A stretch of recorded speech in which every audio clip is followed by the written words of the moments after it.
தேவன் சொன்னதை செய்கிறதை காட்டிலும் தேவன் சொல்லாததை நம்ம என்ன செய்றோம் அதிகமா செய்றோம். அப்படிதானே? தேவன் சொன்னதை காட்டிலும் எதெல்லாம் சொல்லலையோ, எதெல்லாம் செய்யக்கூடாதுன்னு சொல்லி இருக்கிறாரோ அததான் என்ன செய்றோம் அதிகமா செய்றோம். வேதத்தின் மூலமாக ஆண்டவர் இந்த நாளில் நமக்கு கற்றுக் கொடுக்கிற பாடம் என்ன அப்படின்னா, நான் சொன்னதை நீ செய்யல அப்படின்னா என்ன நடக்கும் அப்படின்ட்டு என்ன செய்யறாரு அப்படின்னா, 2 ராஜாக்களை குறித்து நம்ம என்ன செய்ய போறோம் அப்படின்னா படிக்க போறோம். சரியா? முதலாவதாக பார்க்கும்போது நம்முடைய வாழ்க்கையில ஆண்டவர் சொன்னதை அநேக நேரங்களில் செய்ய முடியல. யோசிச்சு பார்க்கும்போது தேவனுடைய பிரமாணங்கள், தேவனுடைய கற்பனைகள் நமக்கு எப்ப ஞாபகத்துக்கு வருது? 6 நாட்களும் தேவனுடைய கற்பனை நமக்கு என்ன செய்யல, ஞாபகத்துக்கு வரல. 6 நாட்களும் தேவனுடைய கற்பனையை மறந்து போறோம். ஓய்வு நாள் வந்தது அப்படின்னா நமக்கு என்ன ஞாபகம் வருது? ஓய்வு நாளை பரிசுத்தமாய் ஆசரிக்க நினைப்பாயா? மீதமுள்ள 9 கற்பனைகள் 6 நாட்கள் நமக்கு என்ன செய்வதில்லை? 6 நாட்கள் என்ன செய்வதில்லை? ஞாபகத்துல வருவதில்லை. 6 நாட்களும் தேவனுக்கு பிரியமான கற்பனைகளை நம்ம என்ன செய்யல, கை கொள்ளல. எத்தனை பேர் நம்மளால சொல்ல முடியும், என் தகப்பனையும் தாயும் நான் 6 நாள் கனம் பண்ணேன்? எத்தனை பேர் நான் பரிசுத்தமான ஓய்வு நாளை முழுவதுமாக பரிசுத்தமாய் கடைபிடித்த அப்படின்னு எத்தனை பேர் சொல்ல முடியும்? பிரியமான தேவனுடைய பிள்ளைகளே, ஆண்டவர் சொன்னதை செய்யாமல் எதெல்லாம் செய்யக்கூடாதுன்னு சொல்லி இருக்கிறாரோ அதை நம்ம அதிகமா என்ன செய்யறோம்?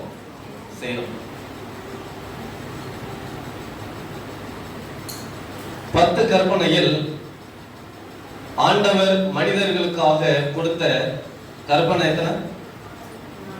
எத்தனை? 6 கற்பனைகளை கொடுத்தார். அப்படிதான் 6 நாட்கள் ஆண்டவர் கொடுத்த 6 கற்பனைகளை நான் கை கொள்றேனா?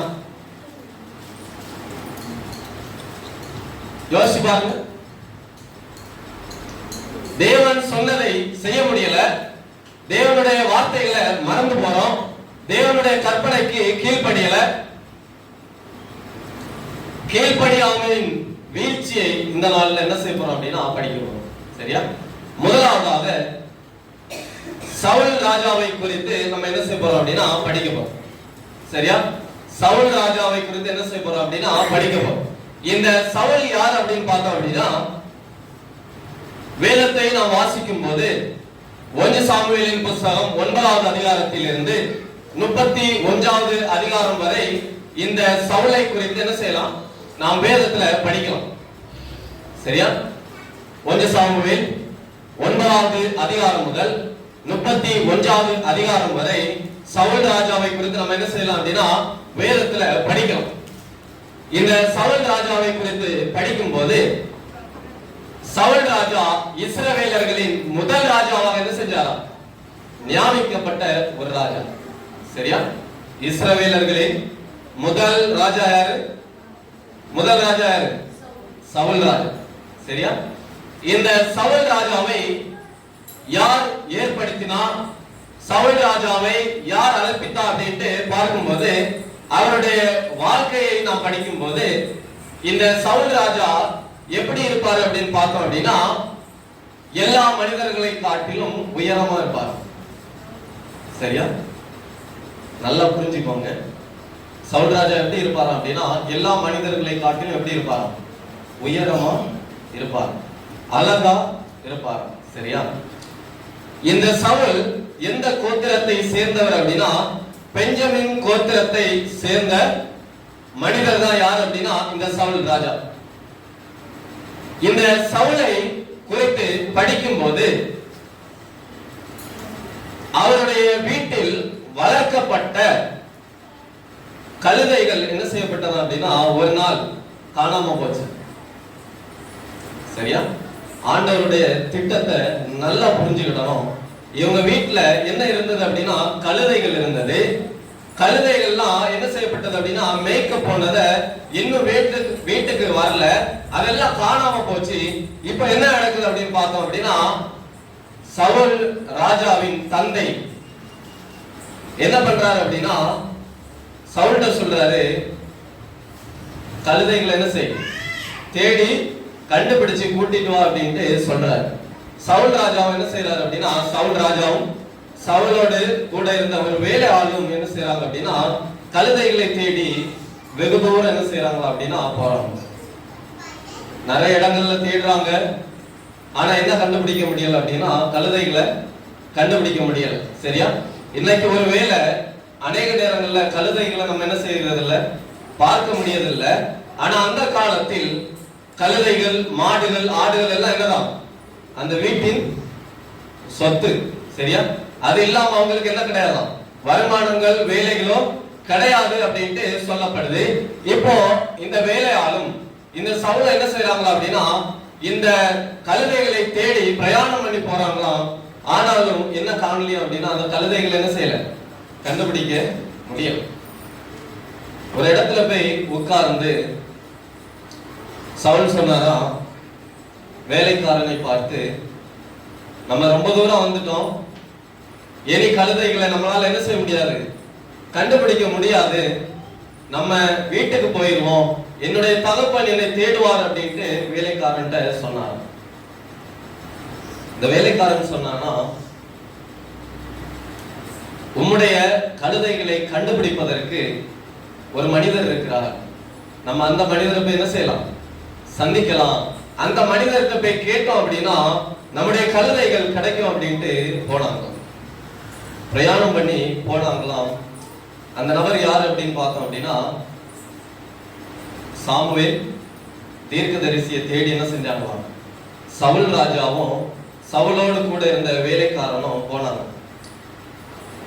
இங்க என்ன நடக்குது அப்படின்னு பார்த்தோம் அப்படின்னா இந்த சவுலை குறித்து ஆண்டவர் முன்கூட்டியே ஒரு திட்டத்தை போட்டு இந்த சவுல் தான் இஸ்ரவேலர்களின் ராஜாவாக தேவனால் முன்கூட்டியே தேர்ந்தெடுக்கப்பட்ட ஒரு நபர். சரியா? இப்போ என்ன நடக்குது அப்படின்னு பார்த்தோம் அப்படின்னா 1 சாமுவேல் 9வது அதிகாரம் 15, 16, 17வது வசனங்களை நாம் வாசிக்கலாம். சரி, நல்லா கவனிங்க. சவுல் ராஜா சாமுவேலை தேடி போறாரு. சாமுவேலை போய் பார்ப்பதற்கு முன்னால், சாமுவேலை போய் பார்ப்பதற்கு முந்தின நாள் என்ன நடக்குது அப்படின்னா ஆண்டவர் சாமுவேலோடு பேசுறாரு. என்ன பேசுறாரு அப்படின்னா வாசிக்கலாம்.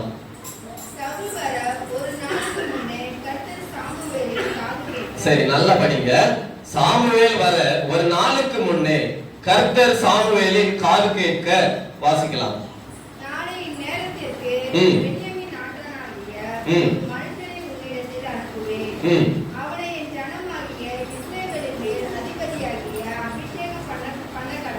சரி, போதும். வேதவசனம் என்ன சொல்லுது? ஆண்டவர் சாமுவேலோடு சவுல் வரதுக்கு முந்தின நாள் என்ன செஞ்சுட்டாரா அப்படின்னா பேசிட்டார்.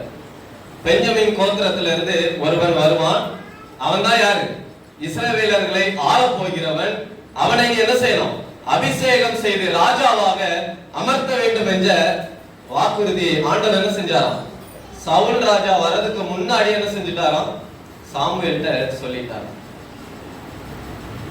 இந்த சவுல் எதை தேடி போறான்? சவுல் ராஜா எதை தேடி போறான்? தொலைந்து போன கழுதையை தேடி போறான். ஆனா ஆண்டவர் அந்த கழுதையை தேடி போகிற மகனுக்கு ஆண்டவர் வைத்திருக்கிற திட்டம் என்னது? திட்டம் என்னது? ராஜா. பிரியமான தேவனுடைய பிள்ளைகளை, அநேக நேரங்களில் நாம் போகிற பாதைகள், தேவனுடைய ஆசீர்வாதங்கள் நம்முடைய கண்ணுக்கு படாம இருக்கலாம், வசதி இல்லாம இருக்கலாம். ஆண்டவர் நாம் வைக்கிற திட்டத்தை காட்டிலும் மேலான திட்டத்தை நமக்காக என்ன செய்திருக்கிறாரா? வைத்திருக்கிறார். யோசிச்சு பாருங்க. கழுதையை மேய்க்கிற, கழுதையை தேடி போன சவுலுக்கு ஆண்டவர் என்ன வச்சிருந்தாரு? ராஜா என்கிற பட்டத்தையும் ராஜ பொறுப்பை என்ன செஞ்சாராம்? சவுலுக்கு வைத்திருந்தார். சவுலுக்கு ராஜ பொறுப்பை கொடுத்த ஆண்டவர் உங்களுக்கும் எனக்கும் நிச்சயமாக என்ன தருவார்? என்ன கொடுப்பாரு? ஆசீர்வாதங்களை தருவார். சவுலை ஆசீர்வதித்த ஆண்டவர் நம்மளை என்ன செய்வாராம்? நிச்சயமாக ஆசீர்வதிப்பார். சவுலை அபிஷேகம் பண்ணின ஆண்டவர் உங்களையும் என்னையும் நிச்சயமாக என்ன செய்ய போறாராம்? அபிஷேகம் செய்ய போறார். இப்ப என்ன நடக்குது அப்படின்னு பார்த்தோம் அப்படின்னா, ஆண்டவர் ஏற்கனவே சாமுவேல் தீர்க்கதரிசிட்ட சொல்லிட்டாரு. இப்ப சவுல் யார் போய் பார்க்கறான் அப்படின்னா, சாமுவேல் தீர்க்கதரிசியை போய் பார்த்து பேசியாச்சு. இப்போ இந்த சவுல் என்ன சொன்னானா அப்படின்னு பார்த்தோம் அப்படின்னா, 9வது அதிகாரம் 21வது வசனத்தை நாம் வாசிக்கலாம்.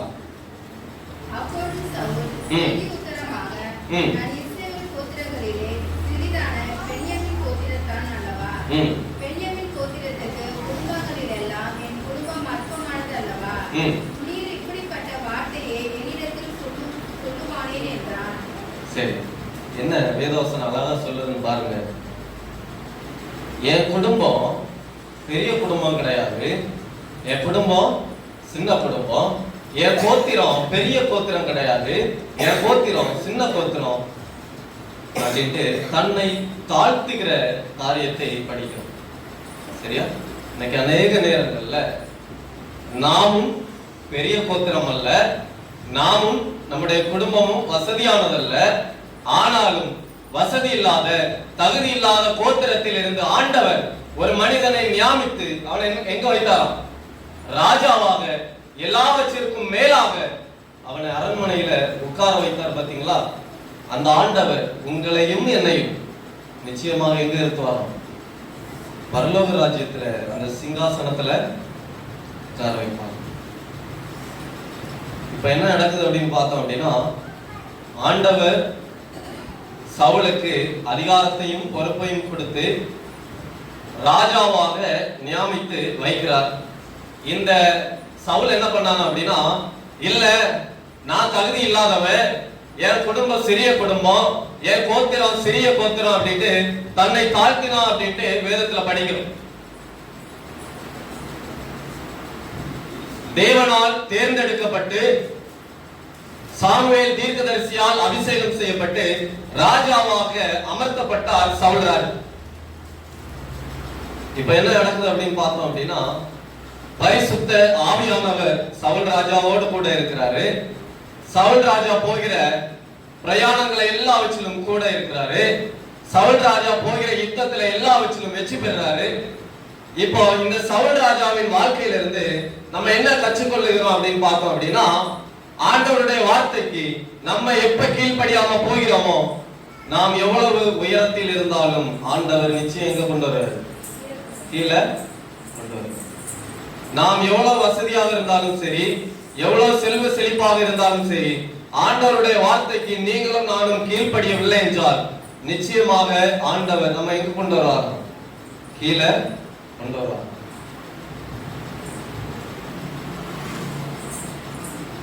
சவுல் பல போர்களில் வெற்றி பெற்று இஸ்ரவேலர்களை எந்த இடத்திலையும் தோல்வி அடையாமல் பாதுகாத்த ஒரு நல்ல ராஜாவாக இருந்தார்.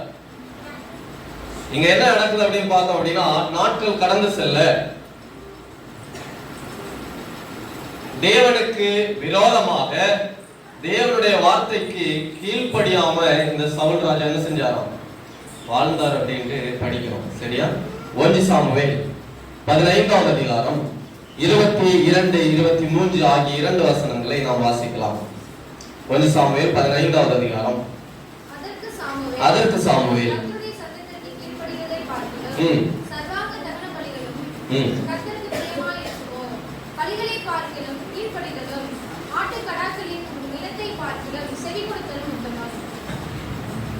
சாமுவேல் தீர்க்கதரிசி சொல்றாரு, பலியிடுவதை பார்க்கிலும் எது முக்கியமா? கீழ்ப்படிதல் மிகவும் முக்கியம் அப்படின்ட்டு சாமுவேல் தீர்க்கதரிசி சொல்றாரு. இன்னைக்கு அதே ஆண்டவர் நம்மை பார்த்து சொல்றாரு, ஆலயத்திற்கு வருவதை காட்டிலும் என்னுடைய வார்த்தைகளுக்கு கீழ்ப்படுகிறதே முக்கியம். இன்னைக்கு யோசிச்சு பாருங்க, தேவன் கொடுத்த கற்பனைகள்ல என்னால கை கொள்ள முடிகிறதா? தேவன் சொன்ன வார்த்தைகளுக்கு என்னால கீழ்ப்படைய முடிகிறதா? யோசிச்சு பாருங்க. தேவன் நமக்காக 1000 கற்பனைகளை கொடுக்கல. தேவன் நமக்காக கடுமையான சட்ட திட்டங்களை போடல. ஆனாலும் 10 பிரமாணத்தை நம்மளால என்ன செய்ய முடியல? கை கொள்ள முடியல. ஆண்டவர் சொல்றாரு, பலியிடுவதை பார்க்கிலும் கீழ்ப்படிதலே மிகவும் அவசியம். அப்படின்னா அப்ப தேவனுடைய சத்தியத்தை அறிந்த நாம் தேவனுடைய வார்த்தைகளையும் அவருடைய கற்பனைகளையும் கை கொள்வது எவ்வளவு முக்கியமானது. அநேக நேரங்கள்ல தேவனுடைய கற்பனைகளை மறந்து போறோம். தேவனுடைய கற்பனைகளை கை கொள்ள முடியல. தேவனுடைய கற்பனைகள் ஞாபகத்துக்கு இல்ல. பிரியமான தேவனுடைய பிள்ளைகளே, முதலாவது இந்த சவுல் ராஜாவை ஆண்டவர் தேர்ந்தெடுத்து ஆண்டவர் நியமித்தார். எப்ப இந்த சவுல் ராஜா ஆண்டவருடைய வார்த்தைக்கு கீழ்ப்படியாம ஆண்டவர் சொன்னதை செய்யாம மாறினானோ, பரிசுத்த ஆவியானவர் அவனை விட்டு என்ன செஞ்சாராம்? விலகி போனார். அவன் போகிற போர்கள் எல்லாவற்றிலும் என்ன பண்ணானா அப்படின்னா தோல்வியை சந்தித்தான் அப்படின்ட்டு படிக்கிறோம்.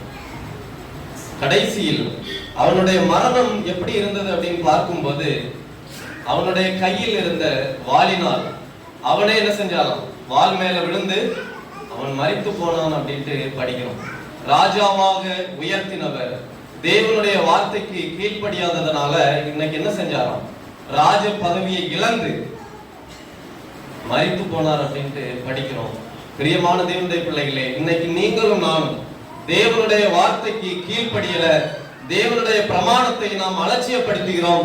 தேவனுடைய பிரமாணம் நம்முடைய நினைவில் இல்லை என்றால், தேவனுடைய பிரமாணத்தை நாம் கை கொள்ளவில்லை என்றால், நிச்சயமாக நாமும் என்ன செய்வோமா? இந்த சவுல் ராஜா வீழ்ந்தது போல் நாமும் வீழ்ந்து விடுவோம் என்று வேதாகம் சொல்லுகிறது. எனவே பிரியமான தேவனுடைய பிள்ளைகளே, முதலாவது பாடமாக தேவனுடைய வார்த்தைக்கு ஒவ்வொரு நாளும் நம்ம என்ன செய்யணும்? கீழ்ப்படிந்து நடக்க வேண்டும் என்று வேதவசனம் சொல்லுகிறது.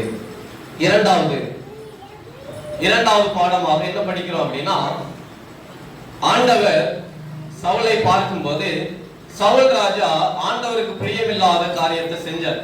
ஆண்டவர் சொன்னதை இப்ப என்ன செய்யல அப்படின்னா செய்யல். சரியா? இந்த சவுல் ராஜா என்ன பண்ணாங்க அப்படின்னா, ஆண்டவர் சொன்னதை செய்யாம ஆண்டவருக்கு விரோதமாக ஆண்டவருடைய வார்த்தைக்கு கீழ்ப்படியாம இருந்தார். இப்போ சாமுவேல் தீர்க்கதரிசி போய் சொன்னாரா, உன்னுடைய ராஜ்யம், நீ ராஜ பதவி என்ன செய்ய போற? இழக்க போகிற, நீ மரணத்தை சந்திக்க போகிற அப்படின்ட்டு சாமுவேல் தீர்க்கதரிசி போய் சொன்னார். இந்த சவுல் ராஜாவுக்கு இப்ப என்ன வந்ததா அப்படின்னா பயம் வந்துட்டு, எப்படி என் ராஜ பதவியை நான் தக்க வைக்கிறது, எப்படி நான் திரும்பவும் ராஜாவாக இருக்கணும் அப்படின்ட்டு அநேக நேரங்கள்ல சிந்திச்சுக்கிட்டே இருந்தார். சரியா? தான் செய்த பாவத்தை அவர் ஒரு நாள் என்ன செய்யல, உணரல. நான் செஞ்சது தப்புதான், தேவனுடைய வார்த்தைக்கு கீழ்ப்படியாம போனது தப்புதான் அப்படின்ட்டு அவர் ஆண்டவரிடத்தில் அறிக்கையிடல. அவர் என்ன பண்ணார் அப்படின்னா, தான் செய்ததை ஆண்டவரிடத்தில் இருந்து மறைத்து தன்னுடைய பதவியை தக்க வைப்பதற்கு என்ன பண்ணார் அப்படின்னா ஆலோசனை தேடினார். இப்பதான் என்ன நடக்குது அப்படின்னு பார்த்தோம் அப்படின்னா, கோலியாத்தை தாவீது என்ன செய்யறாராம்? தாவீது என்ன பண்ணார்? கோலியாத்தை தாவீது என்ன பண்ணாரு? கொஞ்சம் போட்டார் அப்படின்ட்டு படிக்கிறோம். அப்படிதானே? சவுல் ராஜா எல்லாரையும் காட்டிலும் உயரமா இருப்பாரு. எல்லா மக்களும் சொல்லுவாங்களா, சவுல் ராஜா வாழ்க, சவுல் ராஜா 1000 அதிசயங்களை செய்கிறவர் அப்படின்ட்டு எல்லாரும் சொல்லுவாங்க. இப்ப என்ன நடக்குது அப்படின்னு பார்த்தோம் அப்படின்னா, எப்போ சவுல் ராஜாவிடம் இருந்து பரிசுத்த ஆவியானவர் தேவனுடைய வார்த்தைக்கு கீழ்ப்படியாம இருந்த சவுலிடம் இருந்து பிரிந்து போனாரோ, கோலியாத்தை சவுலால என்ன செய்ய முடியல, கொல்ல முடியல. சவுல் தன்னுடைய படைகள் எல்லாம் அனுப்புறான். ஆனாலும் கோலியாத் என்ன செய்ய முடியல, வீழ்த்த முடியல. இப்போ தேவனால் ஆசீர்வதிக்கப்பட்ட, தேவனை நம்பின ஒரு சிறுவன் இருந்தான். அவன் தான் யார் அப்படின்னா தாவீது. இந்த தாவீது என்ன பண்ணான் அப்படின்னா கோலியாத் என்ன செஞ்சுட்டான், கொஞ்சி போட்டான் அப்படின்ட்டு சொன்ன உடனே மக்கள் எல்லாரும் சொன்னாங்களாம், சவுல் 1000 தாவீதோ 10000 அப்படின்ட்டு சொன்ன உடனே யாருக்கு மேல கோபம் வந்துட்டு அப்படின்னா சவுல் ராஜாவுக்கு தாவீது மேல என்ன வந்துட்டு, கோபம் வந்துட்டு. பொறாமை கொண்டவனாக தாவீதை எப்படியாவது கொலை பண்ணணும் அப்படின்ட்டு 2 முறை தாவீதை கொலை முயற்சி செய்தவன் யார் அப்படின்னா சவுல் ராஜா. ஆனால் ஆண்டவர் தாவீதோடு கூட இருந்து தாவீதை ஆசீர்வதித்து இந்த சவுல் ராஜா மரித்த பிற்பாடு யார் ராஜாவாக வந்ததாம், யார் ராஜாவாக வந்தது, தாவீது இஸ்ரவேலர்களின் ராஜாவாக பதவியேற்றார். பிரியமான தேவனுடைய பிள்ளைகளே, தேவனுடைய சத்தியத்திற்கு விலகி, தேவனுடைய வார்த்தைக்கு விலகி ஒருபோதும் நம் வாழ்க்கையில் என்ன செய்யக்கூடாது, நடக்க கூடாது. தேவன் இதை செய்யாத அப்படின்னா தேவன்கிட்ட கேள்வி என்ன செய்யக்கூடாது, கேட்க கூடாது. தேவன் இதை செய்யாத அப்படின்னா இதை நம்ம என்ன செய்யக்கூடாது, செய்ய கூடாது.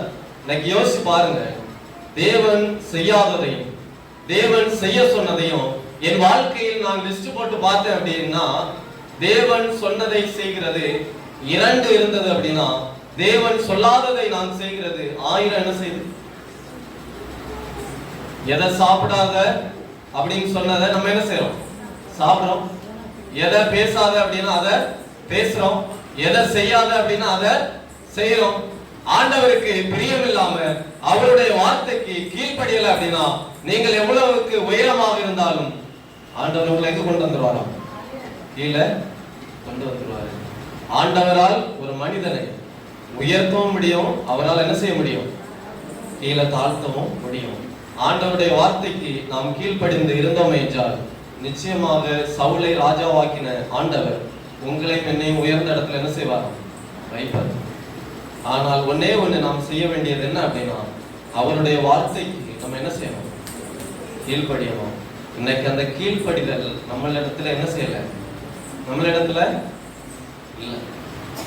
பிரியமான தேவனுடைய பிள்ளைகளே, ஆண்டவருக்கு பிரியமாக வாழ வேண்டும் என்றால், ஆண்டவர் நம்மையும் நம்முடைய குடும்பத்தையும் ஆசீர்வதிக்க வேண்டும் என்றால், ஆண்டவர் நம்முடைய பிள்ளைகளையும் நம்முடைய பிள்ளைகளின் பிள்ளைகளின் தலைமுறைகளையும் ஆசீர்வதிக்க வேண்டும் என்றால், நான் பரலோக ராஜ்யத்திற்கு போக வேண்டும் என்றால் தேவனுடைய வார்த்தைக்கு ஒவ்வொரு நாளும் என்ன செய்யணும், நம்ம கீழ்ப்படியணும். யோசிச்சு பாருங்க, என் வாழ்க்கையில தேவனுடைய கற்பனை எனக்கு எப்ப ஞாபகம் வருது, வெள்ளிக்கிழமை வந்தது அப்படின்னா என்ன ஞாபகம் வரும், ஐயோ நாளைக்கு சனிக்கிழமை எங்க போனோம், ஆலயத்துக்கு போனோம், ஓய்வு நாள் அப்படின்ட்டு ஞாபகம் வருது. மிச்சம் இருக்கிற 9 கற்பனை நமக்கு என்ன செய்வதில்லை, ஞாபகம் வரல. தகப்பனை தாயையும் கனம் பண்ணல, பொய் சொல்றோம், களவு செய்யறோம், பிறருடைய வீட்டையும் என்ன செய்யறோம், இச்சிக்கிறோம், தேவனை உண்மையா தேடல. யோசிச்சு பாருங்க, நான் என் வாழ்க்கையில் தேவனுடைய வார்த்தைக்கு உண்மையாக இருக்கிறேனா? ஆண்டவர் சொல்றாரு, ஓய்வு நாள்ல நீ எந்த வேலை என்ன செய்யாது, செய்யாது. எனக்கு எத்தனை பேர் ஓய்வு நாள்ல நான் எந்த வேலையும் செய்யலப்பா, நான் ஒரு சமூகத்துல வந்து இருக்கிறேன் அப்படின்னு எத்தனை பேர் நம்மளால உண்மையா சொல்ல முடியும்? நம்முடைய சிந்தனைகள், நம்முடைய செயல்கள், நம்முடைய பார்வைகள் எல்லாம் ஆண்டவருக்கு நேராக இருக்குதா அப்படின்னு யோசிச்சு பார்த்தோம் அப்படின்னா நிறைய நேரங்கள்ல இல்ல. நாம் திருச்சபையில் இருந்தாலும் நம்முடைய சிந்தனை வெளியில இருக்குது. பிரியமான தேவனுடைய பிள்ளைகளே, ஆண்டவருடைய வார்த்தைக்கு நாம் கீழ்ப்படியும் போது உங்களை மேன்மையாக என்ன செய்கிறாரோ ஆண்டவர் ஆசீர்வதிக்கிறார் அப்படின்ட்டு படிக்கிறோம். கடைசியாக ஒரு வசனத்தை வாசித்து நாம் நிறைவு செய்யலாம். நீதிமொழிகள் 3வது அதிகாரம், நீதிமொழிகள் 3வது அதிகாரம் 5வது வசனத்தை நாம் வாசிக்கலாம்.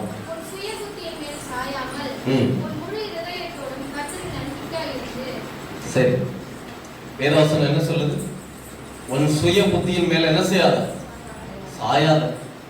உன் சுய புத்தி மேல நீ சாஞ்ச அப்படின்னா இந்த சவுல் ராஜா எப்படி ராஜ பதவியை இழந்து போனானோ, எப்படி ராஜாவாக இருந்த மனிதன் மரித்து போனானோ, அதுபோல ஆண்டவர் நம்மிடத்தில் சொல்லுகிறது என்ன அப்படின்னா, சுய புத்தி மேல என்ன செய்யாத, சாயாத.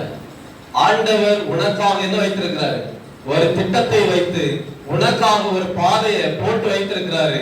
நீ அவருடைய திட்டத்தின்படி அவர் காண்பிக்கிற பாதையில போகல அப்படின்னா நிச்சயம் நமக்கு என்ன வரும், வீழ்ச்சி வரும் என்பதை நாம் புரிந்து கொள்ள வேண்டும். பிரியமான தேவனுடைய பிள்ளைகளே, சுய புத்தியின் மேல் சாயாமல் கர்த்தர் மேல முழு நம்பிக்கையா இருக்கிற மனுஷன் அவன் நிச்சயமா என்ன செய்யப்படுகிறான், ஆசீர்வதிக்கப்படுகிறான் என்று வேதவசனம் சொல்லுகிறது. எனவே பிரியமான தேவனுடைய பிள்ளைகளே, தேவனுடைய கற்பனைகளை கை கொள்ளலாமா, இல்ல தேவனுடைய கற்பனை கை கொள்வதற்கு விரோதமாக ஏதாவது வந்தது அப்படின்னா தயவு செய்து தேவனுடைய கற்பனையை மீறி ஒரு காரியத்தை என்ன செய்யாதுங்க. தேவனுடைய கற்பனைகளை மீறினீர்கள் என்றால் ஆசீர்வாதம் நமக்கு என்ன செய்யாது, கிடைக்காது அப்படின்ட்டு வேதவசனம் சொல்லுது. எனவே பிரியமான தேவனுடைய பிள்ளைகளே, நீங்கள் எதை செய்தாலும் தேவனுடைய நாமம் மகிமைக்கு என்று செய்யுங்கள். உங்களுடைய சுய புத்தி சொல்லுகிறத கேட்டு தவறான வழியில் என்ன செய்யாதுங்க, போவாதுங்க அப்படின்ட்டு வேதவசனம் எச்சரிக்கிறது. பிரியமான தேவனுடைய பிள்ளைகளே, காலத்தின் கடைசி நாட்களில் இருக்கிறோம். தேவனுடைய வருகை சீக்கிரம். சுய புத்தி மேல சாயாமல் இந்த உலகத்தார் தேடுகிறது போல மற்றதை தேடாமல் மரியாதை போல தேவனுடைய பாதத்தில் அமர்ந்திருந்து அவருடைய வார்த்தைகளை நாம் கேட்போம், அவருடைய வார்த்தைக்கு கீழ்ப்படிவோம். தேவன் தாம் உங்கள் அனைவரையும் அதிகமாய் ஆசீர்வதிப்பார். ஆமென்.